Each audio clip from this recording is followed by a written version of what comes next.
مومن بندہ جو کسی سے تعلق رکھتا ہے یا ختم کرتا ہے، الحب للہ والبغض للہ، وہ کسی سے تعلق رکھتا ہے تو اللہ کی وجہ سے رکھتا ہے، اگر ختم کرتا ہے تو تب بھی اللہ کی وجہ سے کرتا ہے۔ میرے نبی کا تعلق بلال کے ساتھ تھا، کیوں؟ بلال مومن تھا، اللہ سے محبت کرنے والا تھا، توحید پہ استقامت اختیار کرنے والا تھا۔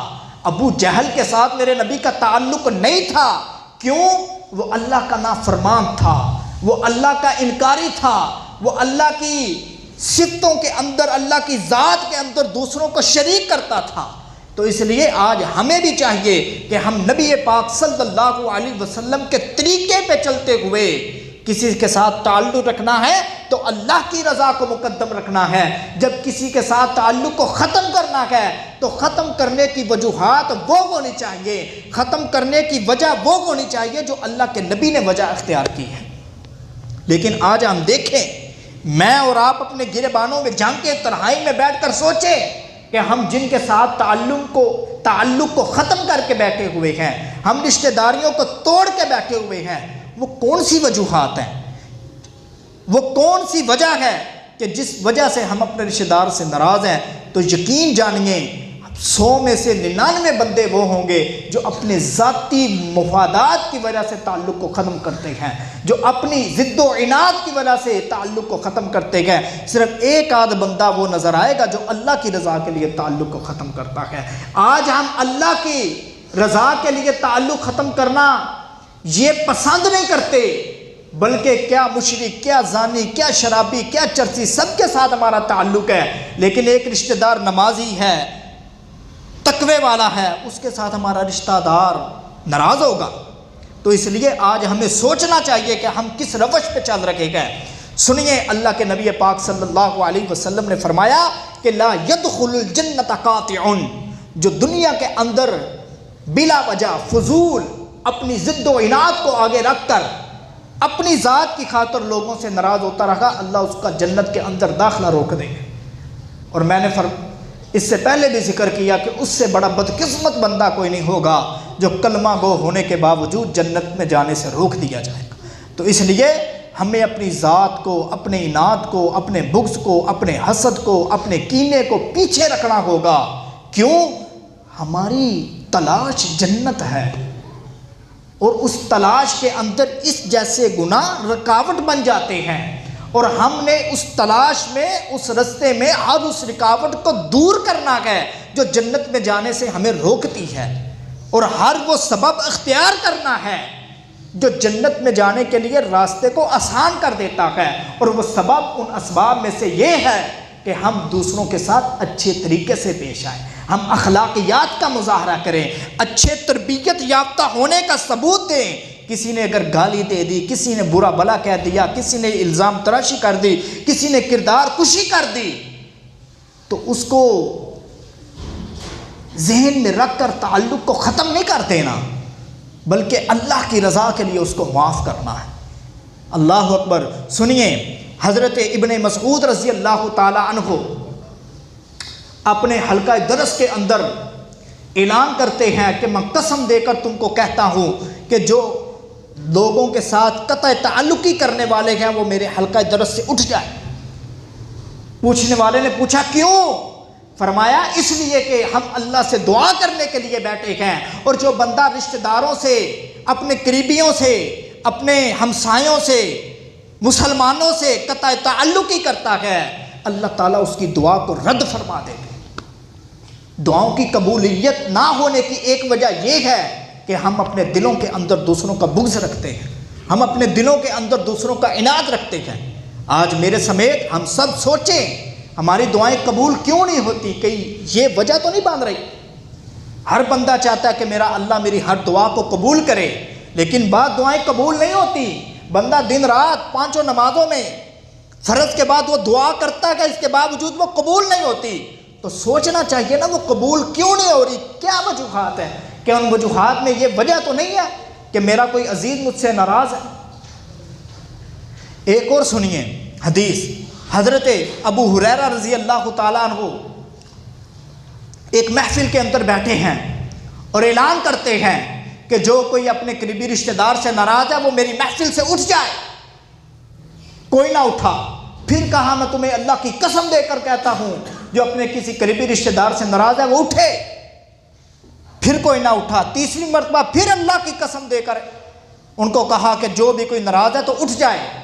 ایک نوجوان بڑا شرمندہ ہو کر اٹھا اور جاتا ہے اپنی پھپھو کے پاس جس سے وہ کئی عرصے سے ناراض تھا. اس سے جا کے صلح کرتا ہے.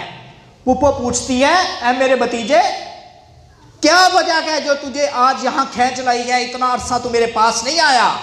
فرمایا حضرت ابو ہریرہ نے یہ 3 دفعہ قسم دے کر کہا تھا جو اپنے رشتہ دار سے ناراض ہے اٹھ جائے, تو اس لیے میں اٹھ کر آ گیا اور اپنی ضد, اپنے اناد, اپنے حسد, اپنے بغض کو پیچھے رکھا اور اللہ کی رضا کے لیے صلح کرنے آ گیا.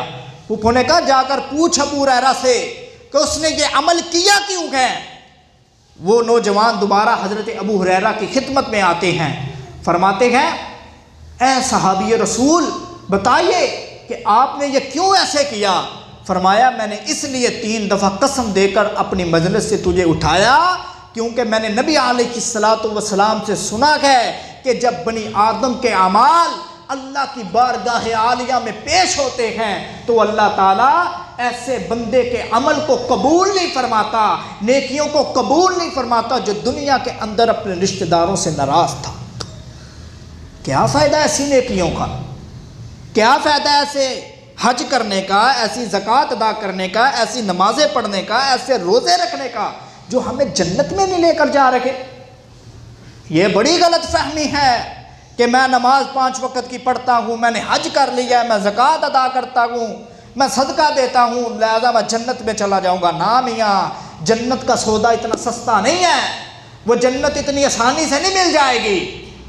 اس لیے ہمیں جنت میں جانے کے لیے خود کو ثابت کرنا پڑے گا.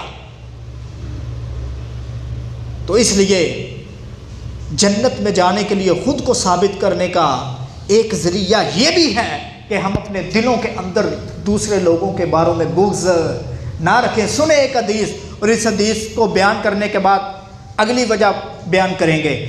نبی علیہ الصلوۃ والسلام نے فرمایا کہ جو بندہ حق پر ہونے کے باوجود, کیا حق پر ہونے کے باوجود, یعنی وہ مظلوم ہے, اس کے ساتھ زیادتی ہوئی ہے, اس کے ساتھ ظلم ہوا ہے, اس کے باوجود وہ اپنا بغض پیچھے رکھتا ہے, اپنی ذات پیچھے رکھتا ہے, اللہ کی رضا آگے رکھتا ہے, تو میں محمد اس کو جنت کی ضمانت دیتا ہوں.